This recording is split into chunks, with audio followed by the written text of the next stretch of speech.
Հիմա ես նաև փորձեմ այս շինարարության մասշտաբը ցույց տալ, կարեմ մի րոպե ես դեր նստեմ, էլի։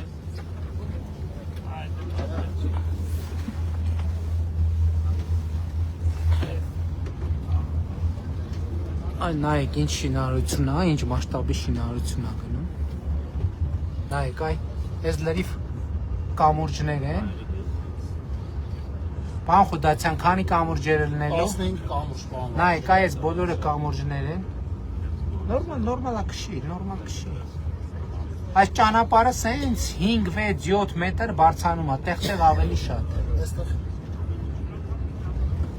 Ասեք պարոն Խուդացյան։ Պարոն կանգ առանենք, բայց պարոն մյուս կամուրջի մոտ կանգ առանենք։ Տեսեք, պատկերացրեք ժողովուրդ, ասենք ինչ է կատարվում։ Ձեր մեծ մասը Մեղրիում այս կողմերը չի լինելու, սա չեք տեսնելու, ձեզ ցույց չեն տալու, ես եմ ձեզ ցույց տալիս։ Տեսեք ինչ է կատարվում։ Ինչ մասշտաբի շինարարություն է։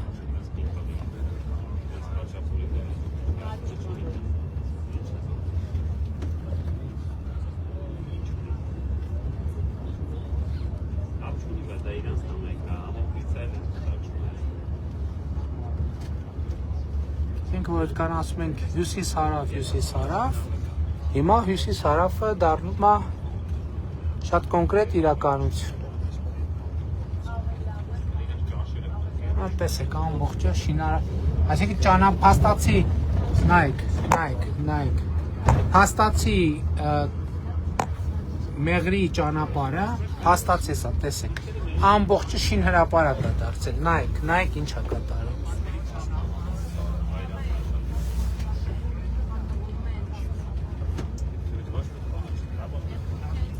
Ամբողջը շինհրապարակ։ Միտեղ բարձրանում է ճանապարհը, միտեղ իջնում է, միտեղ թունել է։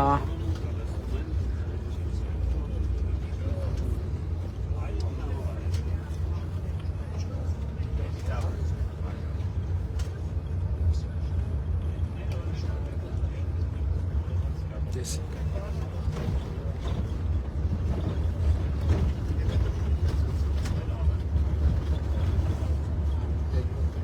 Մի մեծ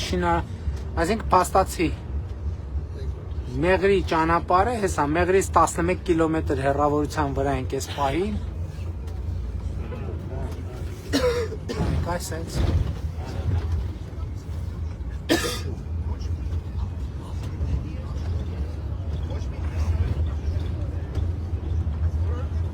Պարոն Խուդացյան, ասում եք օրը քանի տեխնիկա է աշխատում ստե։ 215 տեխնիկա է։ 215 տեխնիկա։ Պատկերացրեք 60 աշխատող, պարոն Վարդապետ, մինչև 700 աշխատող ունենում ենք։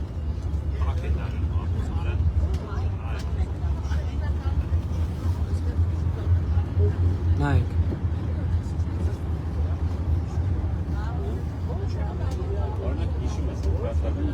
Ինչ է կատարվում։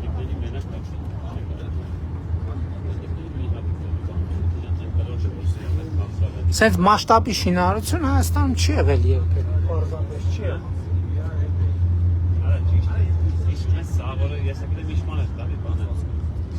14 կամուրջ, այս պահի դրությամբ 2 թունել փորված է, մեկի մրցույթը հայտարարված է, այսինքն կամուրջները կառուցվում են։ Միջև Քաջարանը ներառյալ եւ 4 թունել, 14 կամուրջ։ Առաջիկայում կսկսենք 26-ի երկրորդ կեսին Բարգուշատի թունելի շինարարությունը, հա եւ ինչ էի ասում ես ասում էի, որ այս ամեն ինչը ի վերջո Հայաստանի Հանրապետության քաղաքացիների վճարած հարկերի շնորհիվ է, բայց նաեւ քաղաքացիների համար է այս ամեն ինչը, Հայաստանի Հանրապետության քաղաքացիների, ու որ հիմա Հայաստանում փորձ է արվում հարկերի դեմոնիզացման process սկսել, ես էլի ուզում եմ ասել, որ բացառված է, որ Հայաստանի Հանրապետության հարկ վճարած որևէ քաղաքացի իր վճարած հարկի տասնապատիկը չստանա իր բարեկեցության տեսքով, ամենատարբեր ձևերով, եւ նրանք ովքեր ասում են, որ հարկ վճարելը լավ չի, հարկ չվճարենք, հարկերից ազատենք, այս անենք, այն անենք, ըստ էության մարդկանց խոսում են մարդկանց բարեկեցությունից զրկելու եւ քրեապետություն եւ օլիգարխապետություն ստեղծելու մասին, որովհետեւ 2018 թվին այդ թվում մենք ինչ արձանագրեցինք, որ փոքր բիզնեսի հետ կապված այդ բարձի թողի վիճակը որ կա, 90%-ով դրանից օգտվում էին խոշոր բիզնեսները, ովքեր կտրտում էին իրենց բիզնեսները եւ դարձնում էին, այսպես ասած, փոքր եւ միջին բիզնես։ Եվ հիմա նրանք ով որ իբր բանը փոքր եւ միջին բիզնեսի դարդն են լացում, իրականում իրենց դարդն են լացում, որովհետեւ հարկերից խուսափելու իրենց սխեմաները խիստ սահմանափակվել է, փողերի լվացման իրենց սխեմաները խիստ սահմանափակվել է։ Իսկ փոքր բիզնեսի ինչ կարծիք է այսօր Աղավնաձորում շատ պատահական հանդիպման ընթացքում հարգելի տիկինը, որը խանութ էր աշխատացնում, տաղավար էր աշխատացնում, մարդուղիղ շնորհակալություն ասեց, դուք ինձ համար շատ մեծ բան եք արել, ասենք ինչ են կարել, հարցրի, ասեց, որ միկրոբիզնեսի համակարգը ստեղծել եք եւ դրանով ես հիմա կարողանում եմ իմ ընտանիքի հացը վաստակել, իմ հարազատ առաջին խմբի հաշմանդամի հոգսերը հոգալ եւ այլն եւ այդպես շարունակ։ Ես ասում եմ, էլի չեմ հոգնի, չեմ դադարի կրկնել։ Հայաստանի Հանրապետության յուրաքանչյուր քաղաքացու բարեկեցությունը կախված է առաջին հերթից ոչ թե նրանից, թե ինքը իր բարեկեցության վրա ինչքան գումար է ծախսում, այլ կախված է առաջին հերթին նրանից, թե պետական բյուջեն իր բարեկեցության վրա ինչքան գումար է ծախսում։ Եվ բացառված է, որ որևէ մեկը իր վճարած հարկերի տասնապատիկը հետ չստանա։ Բայց եթե ինքը հարկ չվճարի, հետ չի ստանա, որովհետև չի գոյանա այն պետական բյուջեն, որից ինքը հարկ է ստանում, որովհետև ի վերջո այդ հարկը մուլտիպլիկատիվ էֆեկտ է։ Այսօր որ հարկ վճարողը եթե հարկ չվճարի, կարա իր թոշակառու ծնողի առողջապահական կարիքները հոգա։ Ոնց պետք է հոգա, կան շատ հարուստներ, որ կարան հոգան, բայց մարդկանց 90%-ը, այդ թվում փոքր եւ միջին բիզնեսի 90%-ը դեպքերի մի զգալի մասում խնդրեմ է առաջականգնում, երբ որ իրանց հարազատները խնդիր են ունենում առողջապահական։ Այսօր իրանց վճարած հարկերի շնորհիվ է, որ իրանց ծնողները օգտվում են առողջության ապահովագրությունից, բայց շինհրապարակը տեսեք։ Եվ այս ծախսված գումարը բերելու է մուլտիպլիկատիվ էֆեկտ, տնտեսական օգուտներ։ Ամենապրիմիտիվ բանը ասենք, ապրանքը մեղրից 2 ժամ ավելի շուտ տեղ հասնելու եւ սրանից բխող բոլոր հետևանքներով, ավելի էժանատեղ հասնելու, այդ թվում փոքր եւ միջին բիզնեսը, որ գա բանից մեղրից նուռ առնելու, այդ նուռը Երևան հասնելու վրա ավելի քիչ գումար է ծախսելու, ինքնարժեքը ավելի ցածր է լինելու։ Էլ չեմ ասում, որ նրանք ովքեր դեմոնիզացնում են խաղաղությունը եւ Ադրբեջանից ներկրվող բանը, բենզինը։ Այդ նուռ տանողը մեղրից ավելի էժան է տանելու ճանապարհի պատճառով, երկրորդը բենզինի համեմատաբար շուկայական ավելի լավ գների պատճառով։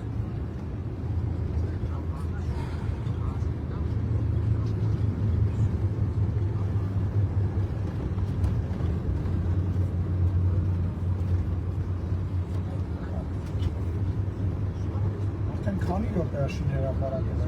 Դե կարանք ավելի գնանք, որովհետև ըստ էության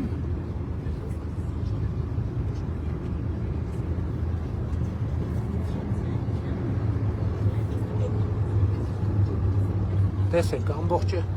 շինհրապարակ, գծանշված նշաններով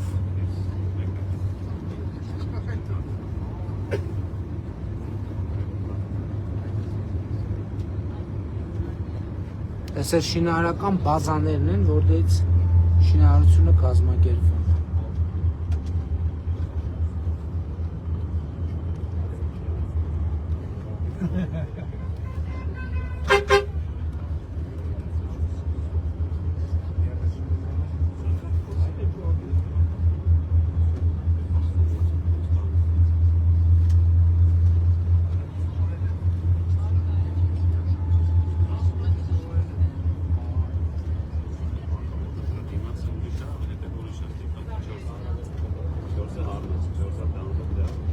Հենա նայեք։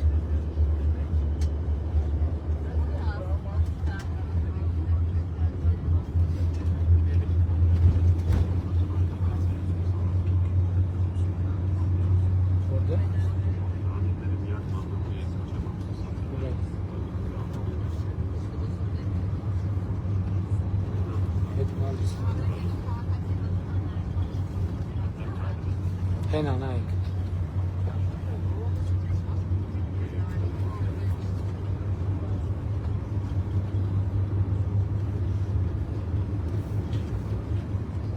Գրում եք չի լսվում, որովհետև չենք խոսում։ Չեմ խոսում, լավ որ դրա համար չի լսվում։ Էլ կա շինարարություն, Կամուրջներ կան։ Կամուրջներ կան, հեսա սպասենք չընդհատենք եթերը, որ մյուս կամուրջներն էլ տեսնենք։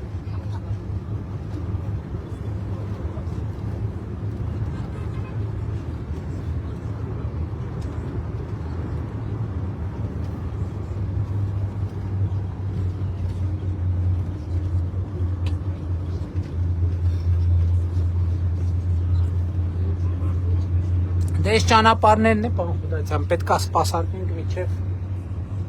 հյուսիս-հարավը կառուցվի, շատ թեքիչ նորմալ վիճակում լինեն, որ երթևեկությունը նորմալ կազմակերպվի, ինչը կարվի։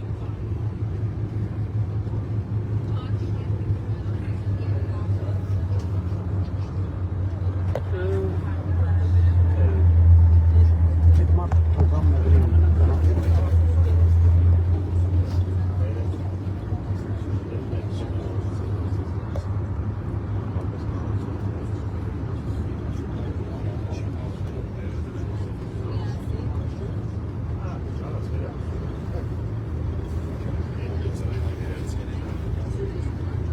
Նոր մեկնաբանություններում տեսա քաղաքացիներից մեկը գրելա, որ վարչապետի էլեկտրոնային փոստին գրեք անպայման կպատասխանի։ Ճիշտն ասած, Ժողովուրդ ջան, ահավոր մեծացել է նամակների հոսքը, եւ ես հիմա էլի դժվարություններ ունեմ, այսօր ճիշտն ասած ավտոբուսի մեջ փորձեցի նստեմ պատասխանեմ, բայց ճանապարհին շատ բարդ է, չի ստացվում, այնց որ ներողություն եմ խնդրում, էլի հետաձգման ռեժիմում եմ, որովհետեւ տեսնում եք նաև այս այցելություններն են մարզային։ Դե ընթացքում կկուտակվեն, բայց կպատասխանեմ, չգիտեմ, կնայեմ, այսինքն ավտոբուսի մեջ չեղավ աշխատել, հույս ունեի ամբողջ ճանապարհին նամակներով զբաղվել, բայց չստացվեց, որտեվ չի լինում, բարդ է։